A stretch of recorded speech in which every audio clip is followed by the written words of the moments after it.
Hello friends, நம்ம இப்போ பார்க்க போகிறது பேட்டில் டு ஹெவன்ஸோட சீசன் 5ல் இருக்க 155 எபிசோடு தான். எபிசோட் போகிறதுக்கு முன்னாடி ஒரு சின்ன இன்ஃபர்மேஷன் சொல்ல விரும்புகிறேன்.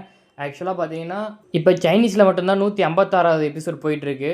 இங்கிலீஷ் அஃபிஷியல் சப்டப் வரது பார்த்தீங்கன்னா 1 வீக் லேட்டாக தான் வரும். அதில் தான் இன்ஃபர்மேஷன் எல்லாமே கிளியராக இருக்கும். அதுவே சைனீஸில் பார்த்தீங்கன்னா நம்ம வெப்பில் இங்கிலீஷ் சப்டப் போட்டு எடுத்தாலுமே பார்த்தீங்கன்னா இன்ஃபர்மேஷன் அந்தளவுக்கு கிளியராக இருக்காது. அதனால தான் நம்ம வீடியோஸ் எல்லாம் 1 வீக் லேட்டாக வருது. இல்லை இன்ஃபர்மேஷன்ஸ் இல்லைனாலும் பரவாயில்ல, அந்த டைமில் இருக்க கண்டென்ட்ஸ் மட்டும் தான் எங்களுக்கு வேணும் அப்படின்னு சொன்னீங்கன்னா கமெண்ட் பண்ணுங்க. அடுத்த வீடியோ நான் சீக்கிரம் பண்ண பார்க்குறேன். ஓகே, இப்போ எபிசோடுக்குள்ள போகலாம். வழக்கம் போல் ஸ்டார்டிங்கில் ஒரு குரல் போன எபிசோடில் எல்லா விஷயத்தையும் சொல்லி முடிக்குது. எபிசோட ஸ்டார்டிங்கில் போன எபிசோட லாஸ்ட் சீனை தான் காட்டுறாங்க. அதுக்கு சியான் கிளான் மார்க்கா, என்ன கிளான் மார்க்னு கேட்குறாரு. அது கிங்யாங் சொல்கிற, எப்பப்பெல்லாம் உன் பவர் அதிகமாகுது அப்பப்பெல்லாம் உன்னோட ஃபேஸில் பார்த்தா அந்த கிளான் மார்க் அப்பியர் ஆகுது. அதுக்கு சியான், கண்டிப்பாக ஜீடோ என் கிளான் மார்க்குக்காக பார்த்து பயந்துருக்காது, கிளான் மார்க்கு சம்மந்தப்பட்ட ஒரு ஆளை நினச்சி தான் அது பயந்துருக்கு அப்படின்னு சொல்கிறாரு. கொஞ்ச நேரம் கழிச்சு அது கன்ஃபார்ம் ஆன்சஸ்டர் ஜியோசியானாக தான் இருக்கும் அப்படின்னு ஜியோயான் கூசோன 2 விஷயம் சொல்கிறாங்க. அது கிங்யாங் சொல்கிறாரு, அவர் சேர்த்து பல வருஷம் ஆகுது, அப்படி இருக்கும்போது ஜூடோ எதுக்கு பயந்துருக்கணும்னு. அதுக்கு கூசோன சொல்கிறாங்க, ஹெவன்லி டெம்ப் பார்த்தா விசித்திரமான விஷயத்துக்கு பேர் போனது. பேன்சாங் லெவலில் இருக்க ஜூடோவே இங்கே சர்வே பண்ணிட்டு இருக்கப்ப கண்டிப்பாக சீனியர் ஜியோசோனும் சர்வே பண்ணிட்டு தான் இருக்கணும் அப்படின்னு சொல்கிறாங்க. அதுக்கு ஜியோன் சொல்கிறார், நம்ம எப்போ நம்ம டெஸ்டினேஷனை ரீச் பண்ணுறோமோ அப்போ தான் இந்த கேள்விக்கெல்லாம் நமக்கு ஆன்சர் கிடைக்கும் அப்படின்னு சொல்லிட்டு அங்கேருந்து கிளம்பிடுறாரு. அவர் பின்னாடி மற்றவங்களும் கிளம்பிடுறாங்க. அப்படியே கட் பண்ணால் கொஞ்சம் தூரம் அவங்க போனதுக்கப்புறம் ஜியோன் சொல்கிறாரு, நம்ம இப்போதைக்கு deepest part of heavenly temple இருக்கோம் அப்படின்னு சொல்கிறாரு. அதுக்கு கூசோன சொல்கிறாங்க, ஏஷியன் ரெக்கார்டையும் நம்ம ஸ்பீடையும் வச்சு பார்க்குறப்ப இன்னும் கொஞ்சம் நேரத்துலேயே நம்ம ஜியோசியோட ஹெவன்லி டெம்ப்குள்ளே என்ட்ரு ஆகிடலாம் அப்படின்னு சொல்கிறாங்க. அந்த டைமில் யாரோ சிறிய சத்தம் கேட்குது. ஃபார்மேஷனை வச்சு ஜூடோவோட வின்டேரை அட்டாக் பண்ணி காலி பண்ணிவிடுது. அப்போ அந்த ஃபார்மேஷனை வச்சு மொத்த பேர் லாக் பண்ணி அடிக்க போகுது.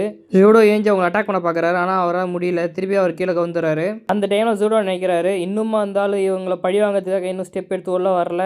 அந்த ஃபார்மேஷன் அட்டாக் யாரோ தடுக்கிறாங்க. தடுத்தவங்க அடுத்த செகண்டே அந்த ஃபார்மேஷனை காலி பண்ணிடுறாங்க. அதை பார்த்த ஹன்க்ளானோட அந்த எனர்ஜி பாடிஸ் என்ன பண்ணுறது, டக்குன்னு பேக் எடுத்து ஒரு ஸ்டெப் போயிடுதுங்க. அப்போ அவங்கள பவர் லாக் வச்சு லாக் பண்ணி ஒரு சிலர் நான் தவற விட்டேன்னு சொல்லிட்டு இப்போ தான் எனக்கு புரியுது. அந்த டைமில் ஜியோனோட ஹார்ட்டில் அப்படியே நெருப்பு சுற்றி எறிகிற மாதிரி காட்டுறாங்க.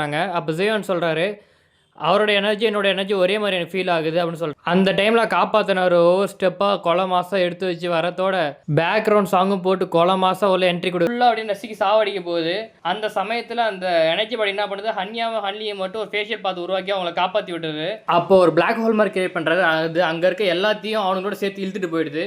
அப்படியே கொஞ்ச நேரத்தில் பார்த்தா சுருங்கி அப்படியே வெடிச்சிடுது. அப்படியே கட் பண்ணி வெளில கட்டுறாங்க. நம்ம ஜியோஜியான் என்ன பண்ணுறாருன்னா அங்கே கூட அந்த அப்படின்னு சொல்லி தெரிவிக்கிறார். அதுக்கு ஜியோஜியான், கூக்ளோட யங்ஸ்டர்ஸா, கூக்ளான் இது வரைக்கும் அவங்க கொடுத்த சத்தியத்துப்படி நடந்ததே இல்லை அப்படின்னு சொல்கிறாங்க.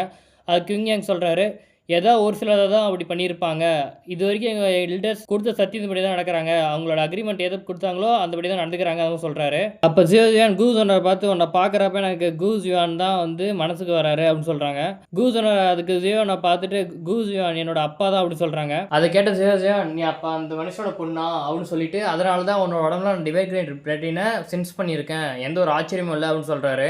அது மட்டும் இல்லாமல் நீ பார்க்க உங்கள் அப்பா மாதிரியே இருக்கான்னு சொல்லிட்டு ஜூடோவை பார்த்து, நீ இங்கேருந்து போகலாம், உனக்கு எவ்வளோ நாள் இந்த ஹெவன்லி டெம்பிள் இருக்குன்னு ஆசைப்படுறேன், அவ்வளோ நாள் இங்கே தங்கிக்கோ, என் பின்னாடி ஹெவன்லி டெம்பிள் வா அப்படின்னு சொல்லி கூப்பிட்டு போகிறாரு. அப்படியே கட் பண்ணி ஜியோக்ளோனோட ஹெவன்லி டெம்பிளோட என்ட்ரன்ஸ் தான் காட்டுறாங்க. ஜியோனை அவர் எல்லாரையும் கூப்பிட்டு என்ட்ரன்ஸ் வந்துடுறாரு. வந்தவர் கடைசியாக நம்ம இந்த இடத்துக்கு வந்துட்டோம் அப்படின்னு சொல்கிறாரு. அப்போ கிங்யாங்கை பார்த்து, இங்கே இருக்கிறதுலே அதிகமான எனர்ஜி கான்சன்ட்ரேஷன் இங்கே தான் இருக்குது, நீங்கள் இங்கேருந்து ப்ராக்டிஸ் பண்ணிக்கலாம் அப்படின்னு சொல்கிறாரு. ஜியோயான் அப்புறம் கூயோனோட பொண்ணு 2 பேரும் என்ன ஃபாலோ பண்ணிட்டு உள்ள வாங்க அப்படின்னு சொல்கிறார். அவர் போனதுக்கு கிங்யாங் ஜியோனை பார்த்து கூசோனை பார்த்துக்கும் சொல்கிறாரு. அதுக்கு ஜியோயான், நான் நிச்சயமாக அவளை பார்த்துக்கிறேன் அப்படின்னு சொல்லிட்டு அவரும் உள்ள என்ட்ரு ஆகிறாரு கூசோனர் கூப்பிட்டுக்கிட்டு. அந்த இடம் பார்க்க அப்படியே பெரிய ஹால் மாதிரி இருக்குது. அங்கே ஜியோக்ளோனோட பேட்ச்லாம் ஒட்டி இருக்கு. ஜியோயானும் கூசோனும் ஜியோஜான் பக்கத்துலாம் போகிறாங்க. அந்த டைமில் வேறு வழி இல்லை, டூடி பிளட்ல என்ன பவரை திருப்பி கொண்டு வரணும்னா நம்மள யாருன்னா ஒருத்தர் டூடியாக அட்வான்ஸ் ஆகணும். அதனால கிளானோட எல்டர்ஸ்லாம் பேசிட்டு டூடியாக அட்வான்ஸ் ஆகிறதுக்காக ஒரு சீக்ரெட் மெத்தட் நாங்கள் யூஸ் பண்ணோம். அதாவது மற்றவங்க உடம்புல இருக்க டூடி பிளட்டில் என்னோட எசன்ஸை என்னோட உடம்புல சேர்த்து மெடிடேட் பண்ணி டூடி அட்வான்ஸ் ஆகிறது தான் அதான் எங்களுக்கு இருந்த லாஸ்ட் ஹோப்பு. எல்லா முயற்சி நீங்கள் பண்ணிட்டீங்க, ஆனால் நம்ம கிளானோட பிளட் அண்ட் பவர் செத்து போயிடுச்சு, அப்படி இருக்கும்போது எப்படி எனக்கு கிளான் மார்க் வந்துச்சுன்னு சொல்லி கேட்குறாரு. அதுக்கு ஜியோஜியான் சொல்கிறாரு, நம்ம கிளான் மார்க் ஒன்றும் யாரும் நமக்கு தரத்தில்ல, அது நம்ம கல்டிவேஷனோட ரிசல்ட்டு அப்படின்னு சொல்லிட்டு, உனக்குள்ள ஸ்கைஃபயர் மிஸ்ஸஸ் சேஞ்சஸை என்னால் சென்ஸ் பண்ண முடியுது, அதை நான் தான் உருவாக்கினேன் அப்படின்னு சொல்கிறாரு. அதுக்கு ஜியோயான், அப்போ சீஃப் டேங்க்ஸ் சொன்ன ஜியோஜியோன் நீங்கள் தானா அப்படின்னு கேட்குறாரு.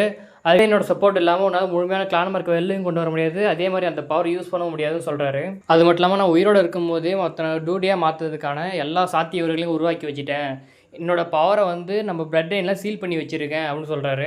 இந்த ஹெவன்லி டெம்பிள்குள்ளே இருந்துட்டு ஜியோக்ளான் திரும்ப கொண்டு வந்ததுக்காக என்ன வேணால் பண்ணுவேன், எனக்கு இன்னும் நம்பிக்கை இருக்குது ஜியோக்ளான் திரும்ப வரும்னு. ஜியான் நீ என்னையும் தாண்டி போவான்னு சொல்லிட்டு நான் நம்புறேன் அப்படின்னு சொல்கிறது வராமல் சைனீஸில் இருக்கிறத டப் பண்ணி எடுக்கிறதுனால நிறைய இன்ஃபர்மேஷன் சேஞ்ச் ஆகுது.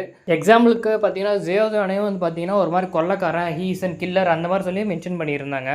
அதெல்லாம் பரவாயில்ல ப்ரோ, நீ வீடியோ போடு ப்ரோ அப்படின்னு சொன்னால் மட்டும் நான் போடுறேன். நீங்கள் கமெண்ட் செக்ஷனில் சொல்லிட்டு போங்க. நீங்கள் சப்ஸ்கிரைப் பண்ணலாம் பரவாயில்ல, அட்லீஸ்ட் எனக்கு லைக் பண்ணிட்டு போங்க, அது எனக்கு ஒரு என்கரேஜ்மெண்ட்டாக இருக்கும். தேங்க்யூ.